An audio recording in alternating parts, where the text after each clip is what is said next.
There's a story in Tanakh, in Navi, about the wife of Evadia. Evadia Hanavi passed away a young man, and he left his wife with debt and with 2 children. So the Torah tells the story that Isha Achaz, there was one woman, Menashei b'nei Hanaviyim, a wife of a Navi, and Tzoaka el Elisha, and she cried to Elisha. And she said, Avdecha ishi meis, my husband died, and he was a Yerei Shamayim, but he left me with debts, and now the collector, the Neisha, is coming to take my children because I can't pay.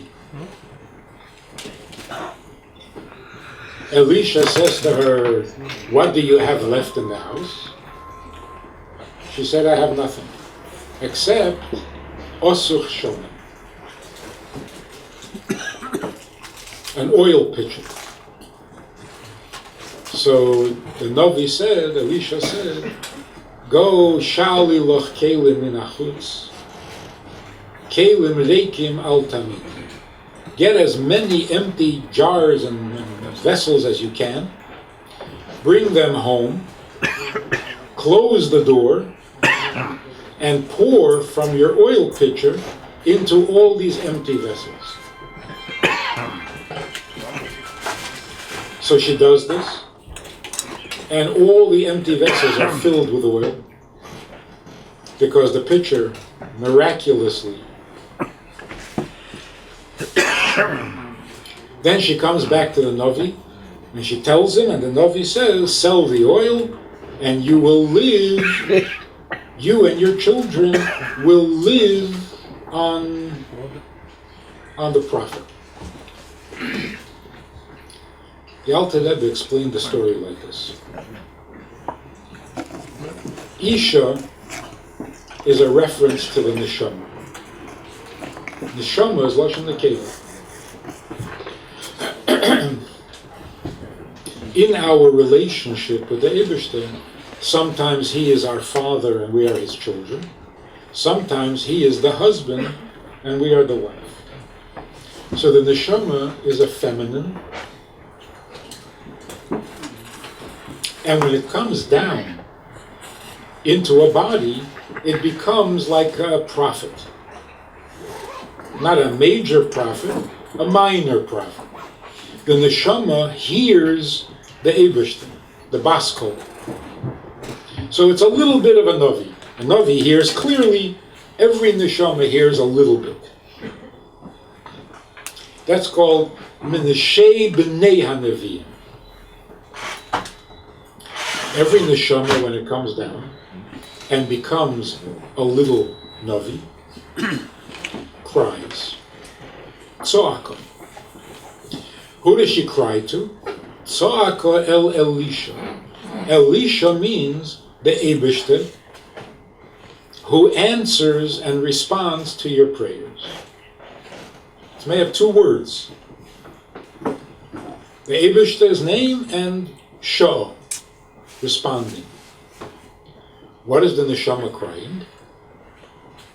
The Neshama says, Avdecha ishi meis. Avdecha, I served you, not your servant. Avdecha, I served you in heaven, ishi, with a holy fire. Eish Yud.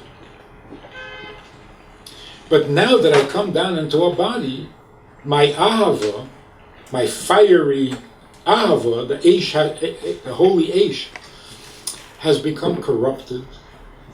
I love myself, I love money, I love pleasure. I don't know already which ahava is the real one. My ahava is killed. The ahava died. And Yira, Yeah, I used to have Yira. Avdecha hoya Yorei Hashem. So in heaven, I had Ava, I had Yira. It was wonderful. And now it's gone. So what's the problem?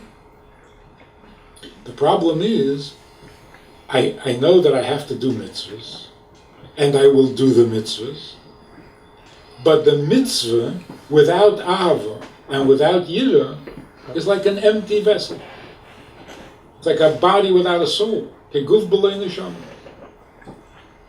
So yes, I can do the mitzvah, but I can't serve you. I have nothing to give. I have nothing to offer. The mitzvah is your mitzvah. So I'll do your mitzvah, but what do I bring to this relationship? Chabad. The Eibishter says, Elisha says, you don't have Ava v'Yira, but what's left? There are 10 koiches. You don't have Ava v'Yira. Do you have Netzach? Do you have Tiferes? The Neshama says, Ein l'shivchoscha koil babayis. Everything I have, the Nefesh HaBahamis also has, and it gets corrupted, and then it's verpatchkit and vermischt, and it's not.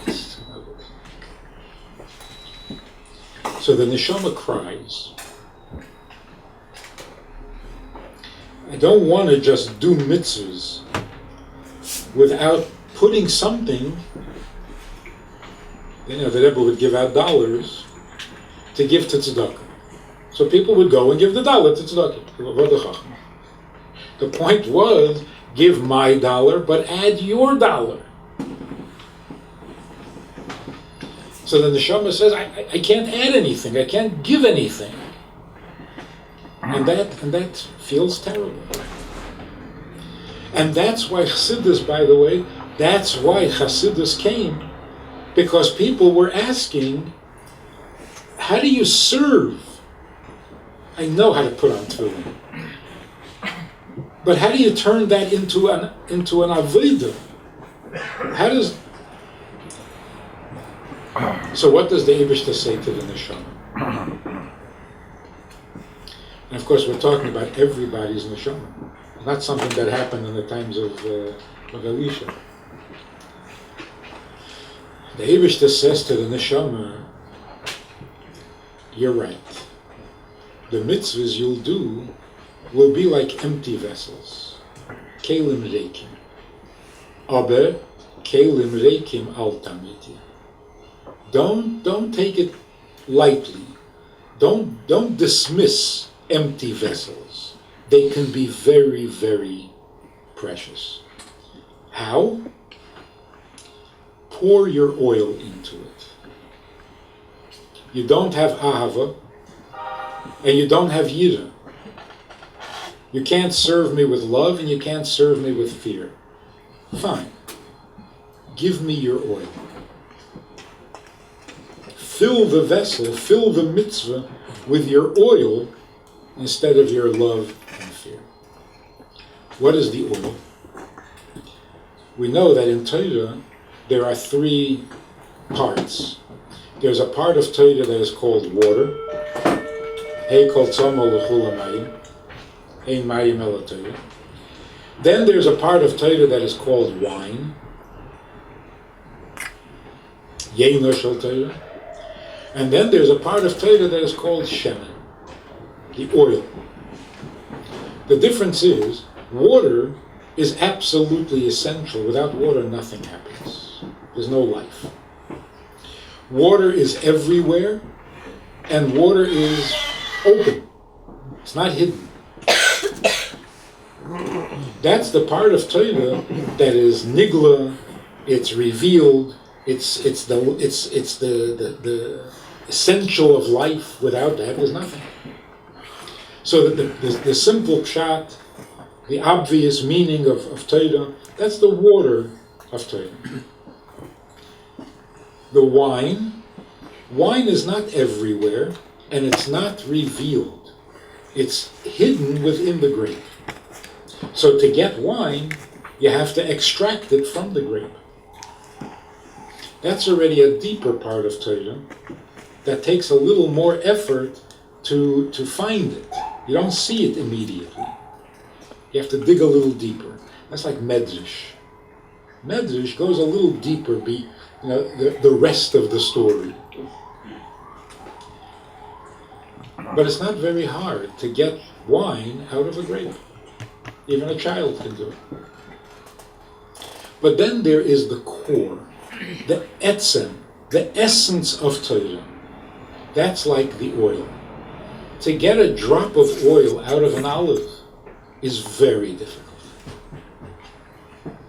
You have to have a machine to do it. What is the essence of Torah? What is the wine of Torah? What is the water of Torah? More or less we know. The same is true in the neshama. Every neshama has a part that is water, a part that is wine, and a part that is oil. The oil of the neshama means the very fact that the neshama is Jewish.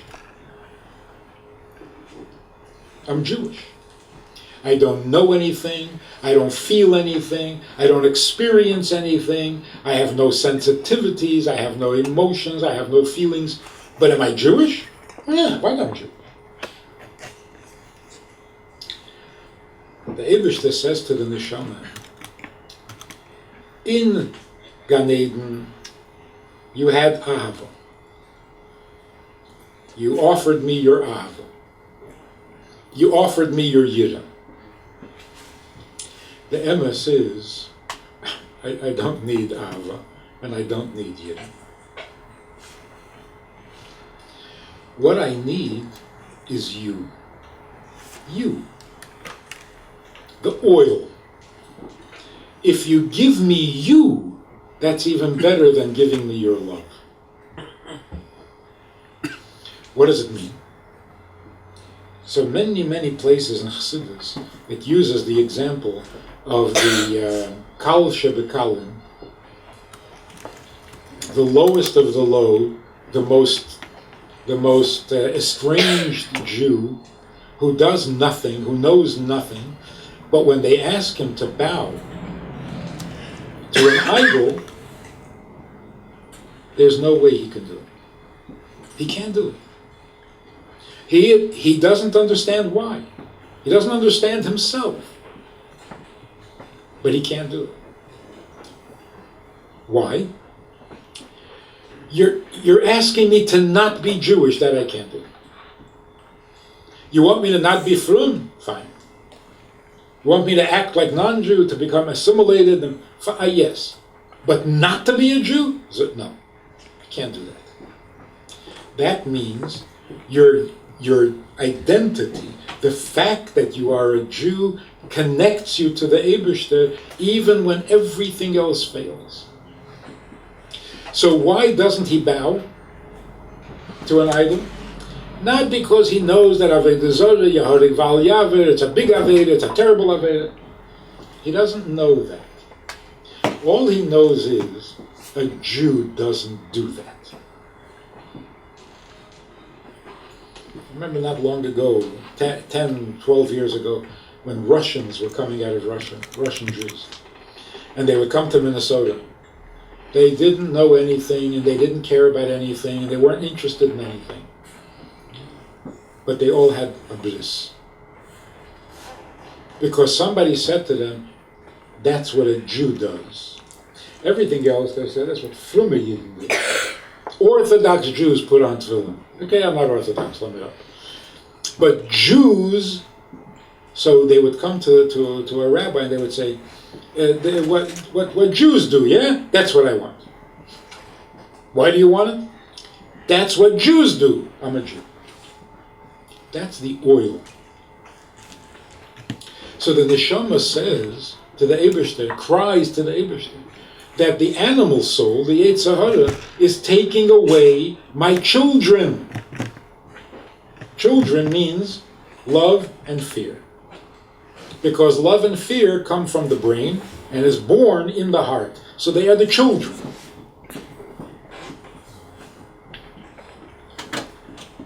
The Eibishter says to the neshama, give me your oil. When you do a mitzvah, do it from your oil. The Kal Shebekalim doesn't bow to an Avodah Zarah because that's not what a Jew does. Do every mitzvah that way. Don't put on tefillin because of your ahava or because of your yiddah. Put on tefillin because that's what a Jew does. Because you're a Jew. I had a story, a guy, a retired elderly man in Minnesota. He tells me, I was very surprised, he says, I used to live in New York. When I was working, I lived in New York. And I had an office in the Empire State Building. He said, I came down one day to go to lunch, and this young man comes over to me and says, are you Jewish? Excuse me, are you Jewish? And he was there with the tefillin truck. So I wasn't in the mood. I said no. And I continued walking. He says, that night I couldn't sleep. I couldn't. What did I say?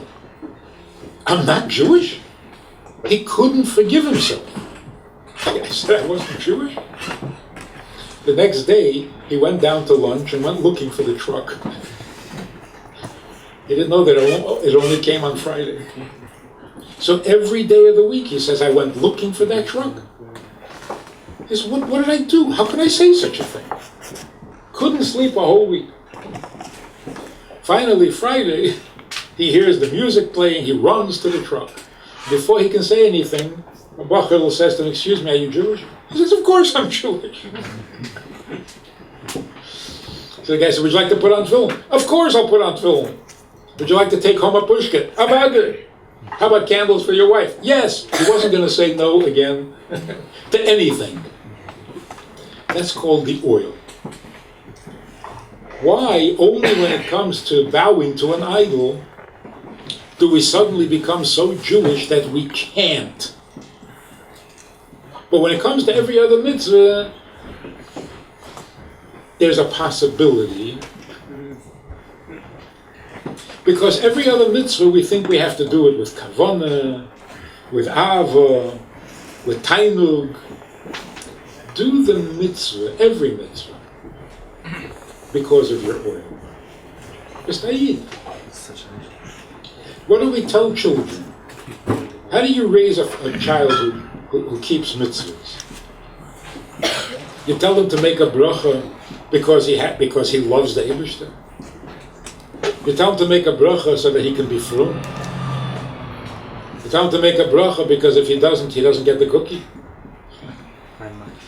Not in this house. In my house, you make a bracha. Is that what it is? Or do you say to him, "Du bist a chayid, bist a yid, mach a bracha v'ayid. This is your oil." So the Eibishter says to the neshama, you're surprised that what happens when the neshama comes down and it loses all of its chushim and its talents. You're surprised. I'm not surprised. I know. I want your oil more than I want your av over here. And here's what happens. If you do the mitzvah with your oil, then at ubanayich, then you and your emotions and your ava and your yirah will come alive, tichyi, will come alive, b'neisar, better than before. If you have ava, it's only a midah. But if you first give me your oil, you are a Jew. You are mine, and I am yours. Then if you love me, oh, that's a different ahava. That's a different ahava.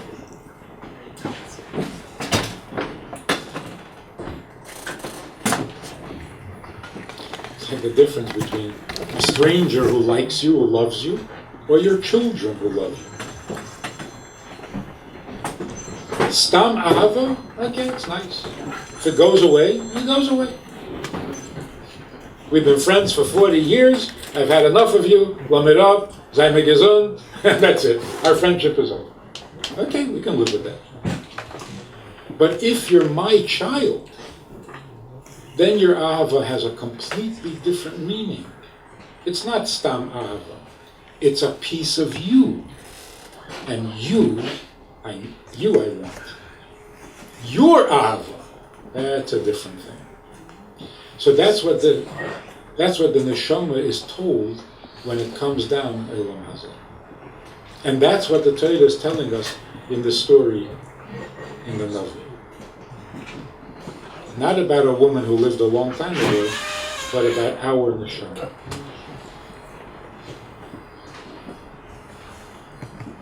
That's called nishmosa ve'elaisa. You see how in every story, in every word, in every halacha, in every mitzvah, there's a neshama behind it. Torah talks to the neshama. Or more specifically, the oil of Torah talks to the oil of the neshama. The water of Torah talks to the water of the neshama.